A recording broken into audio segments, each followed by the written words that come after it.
अचानक ही नींद में चलने की बीमारी लग गई और वो अपनी माँ के साथ ही रोज सोया करती थी। नैना की ये बीमारी टेंशन और नींद पूरी ना लेने की वजह से हुई थी।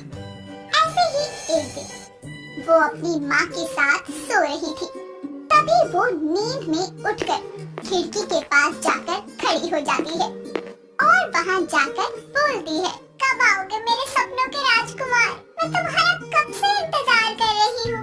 लगता है तुम घोड़े पर नहीं कछुए पर बैठ के आ रहे हो, तभी तुम्हें इतना टाइम लग रहा है आने में। अरे किससे बात कर रही है ये खिड़की के पास खड़ी होकर? कौन सा राजकुमार है, जरा मुझे भी मिलवा। अपनी माँ के चिल्ला के बोलने पर नैना की नींद खुल जाती है और वो अपनी माँ को बोलती है, क्या हुआ मम्मी, गुस्से में क्यों देख रही हो? दिखा किससे बात कर रही थी फोन पर? कहाँ छुपा दिया तूने फोन? कौन सा फोन मम्मी? झूठ मत बोल, दिखा जरा। मैंने अभी सुना है तुझे बात करते हुए। मुझे कुछ समझ नहीं आ रहा, क्या बोल रही हो आप? और मैं यहाँ खिड़की पर क्या कर रही हूँ? मुझे खुद कुछ नहीं पता, हटो सोने दो। नैना जाकर अपनी जगह पर सो जाती है। ऐसे ही एक दिन नैना नींद में अपनी मम्मी को सोते हुए किस कर लेती है, जिसके बाद नैना की मम्मी हड़बड़ी में उठ जाती है और बोलती है, कौन है? यहाँ तो कोई नहीं है। ओ निकम्मी, शर्म कर, उठ। क्या हुआ, क्यों नींद खराब कर रही हो? शर्म नहीं आती तुझे? नींदों में मेरी पप्पी ले रही है, तरीके से सो जा। पता नहीं कौन सी कसम को याद करके पप्पियाँ ले रही है। सो जा नहीं तो तोड़ दूंगी तुझे आधी रात को। क्या हो रहा है इनको, क्यों पीछे पड़ गया मेरी रात को भी? चैन नहीं है मेरी माँ को। नैना और कविता सो जाते हैं। कविता को लगता है कि उसकी बेटी किसी को पसंद करती है और सुबह उठते ही वो अपने पति सुरेंद्र को बोलती है, अजी सुनते हो नैना के पापा, हमें नैना की शादी टाइम से कर देनी चाहिए। उसकी बढ़ती उम्र के चक्कर में कोई नुकसान न हो जाए। पता नहीं किससे बात करती रहती है। मैं तो कहती हूँ इसलिए समय पर अच्छा लड़का देखकर उसकी शादी कर डालो। हाँ सही है, कर देंगे। कुछ टाइम रुक जाओ, चलाते हैं रिश्ते की बात। वैसे अगर उसे कोई पसंद है तो क्या गलत है? आजकल तो बच्चे अपनी पसंद से ही शादी करते हैं और अच्छा ही है। उसे पहले से ही कोई पसंद है तो हमारी बेटी अच्छी और समझदार है। अगर उसको वो लड़का पसंद है तो उससे बात करके करवा देंगे शादी। हाँ क्यों नहीं, तुमने तो सर पर चढ़ा रखा है पापा की लाडली जो है। मैं करती हूँ इससे तो बात। कविता अपनी बेटी नैना के पास जाकर उससे पूछने लगती है, बेटा उस रात तो किससे बात कर रही थी? देख हमसे मत छुपा, हमें सब पता है। अगर कोई लड़का है जिसे तू पसंद करती है तो बता दे, तेरे पापा तेरी शादी उसी लड़के से करवाने के लिए तैयार है। मैं और किसी लड़के से बात करती हूँ? अरे कैसे कैसे गलतफहमियां पाल रखी है आपने। मैं किसी लड़के से बात नहीं करती। अच्छा तो फिर सोच ले, तेरे पापा अपनी पसंद से तेरे लिए लड़का देखकर शादी करवा देंगे। फिर मत बोलियो, इसलिए अभी बता दे। सोच लिया जब कोई है ही नहीं तो जबरदस्ती की हामी भरूं क्या मम्मी? नैना के माता पिता को भ्रम था, लेकिन नैना किसी लड़के को पसंद नहीं करती थी और एक दिन कबीर नाम के लड़के को नैना के माता पिता पसंद करके नैना से उसकी सगाई करवा देती है। ऐसे ही दिन गुजरने लगे और नैना की नींद में चलने की बीमारी ज्यादा ही बढ़ने लगी। और ऐसे ही एक रात नैना अपनी माँ के साथ सोते हुए नींद में उठकर रात को 2 बजे खिड़की पर चढ़ती है और चढ़ के नींदों में गाने गाती है, मेरे ख्वाबों में जो आए आके मुझे छेड़ जाए, उससे कहो कभी सामने तो आए। कविता की आँख खुल जाती है और वो देखती है कि नैना खिड़की पर खड़े गाने गा रही है और वो डर जाती है। डरकर वो जल्दी से अपने पति को बुला कर लाती है और सुरेंद्र नैना को नीचे उतार देता है। लेकिन नैना अभी भी नींद में थी और फिर उसकी आंखों के आगे हाथ फेरकर उसके पापा देखते हैं और बोलते हैं, नैना नैना उठ। क्या हुआ है इसको? ये अजीबोगरीब हरकतें क्यों कर रही है? हे भगवान, किसी ने काला जादू तो नहीं कर दिया? रफ्ता मारूंगा एक अगर दोबारा बोला तो। जब कुछ पता नहीं है तो क्यों बोलती है? नींद में है वो। ऐसे ही दिन गुजरने लगते हैं और कुछ दिनों बाद कबीर और नैना की शादी हो जाती है।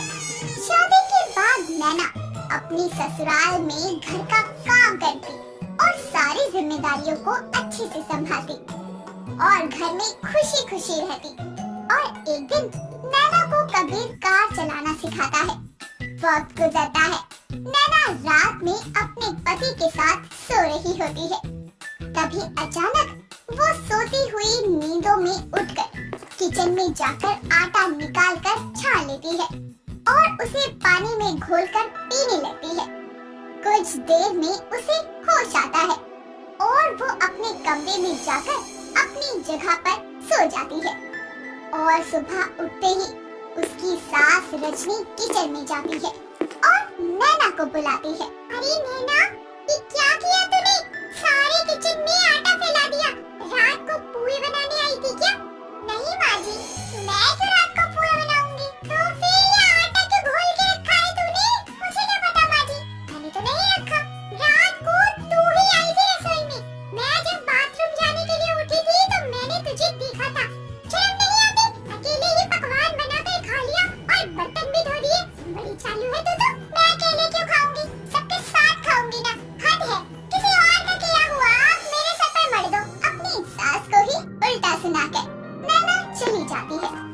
पूरा दिन गुजरता है और फिर रात को सब अपने अपने कमरों में सोने चले जाते हैं।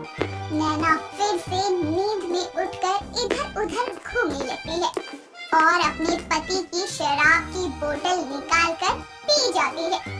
जिसके बाद नशे में वो वापस अपनी जगह पर आकर कार चलाने लगती है।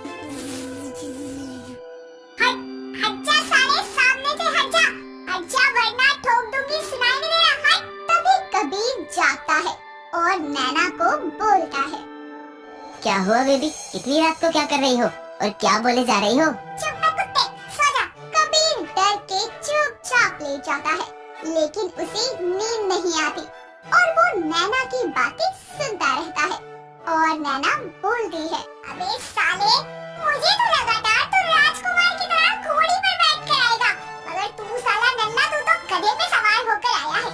इतना बोलते ही नैना वापस से लेट जाती है और कुछ देर बाद फिर नींद में उसे लगता है कि वो अपने पति के पास भागकर जा रही है, जिसके कारण वो सोते सोते पैर चलाने लगती है और जोर जोर से अपने पति को लाते मारती है, जिस वजह से वो बेचारा डर के थोड़ा दूर होकर सो जाता है।